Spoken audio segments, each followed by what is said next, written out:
Supreme court ने कहा है, अगर आरक्षित श्रेणी के अभ्यर्थी की मेरिट अंतिम पायदान के सामान्य अभ्यर्थी से बेहतर है तो वो सामान्य श्रेणी में सीट पाने का हकदार है। इस परिस्थिति में आरक्षित श्रेणी का अभ्यर्थी सामान्य वर्ग यानी अनारक्षित श्रेणी में सीट की दावेदारी कर सकता है।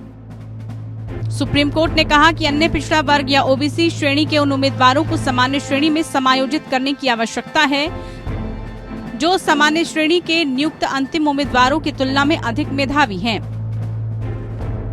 सर्वोच्च अदालत ने कहा कि ऐसी परिस्थितियों में आरक्षित सीटों के लिए ओबीसी उम्मीदवारों की नियुक्ति पर विचार नहीं किया जा सकता था।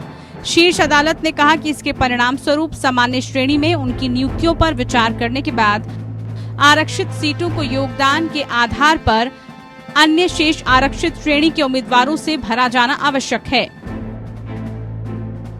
न्यायमूर्ति एम.आर. शाह और न्यायमूर्ति बी.वी. नागरत्ना की पीठ ने 1992 के इंदिरा साहनी बनाम भारत संघ सहित सर्वोच्च अदालत के विभिन्न फैसलों पर गौर किया।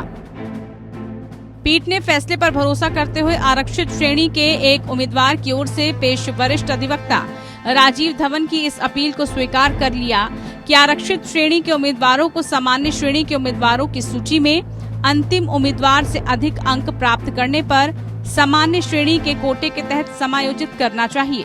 उनका कहना था कि ऐसे उम्मीदवार को सामान्य श्रेणी के तहत विचार करने की आवश्यकता है। पीठ ने कहा कि 2 उम्मीदवारों आलोक कुमार यादव और दिनेश कुमार जो ओबीसी श्रेणी से संबंधित हैं, उन्हें सामान्य श्रेणी में समायोजित किए जाने की आवश्यकता है क्योंकि वो सामान्य श्रेणी के नियुक्त उम्मीदवारों की सूची में अंतिम उम्मीदवार की अपेक्षा अधिक मेधावी हैं और उनकी नियुक्तियों पर आरक्षित श्रेणी के तहत सीटों के लिए विचार नहीं किया जा सकता। साल 2008 में राजस्थान में बीएसएनएल में टेलीकॉम टेक्निकल असिस्टेंट के पदों पर भर्ती निकाली गई थी।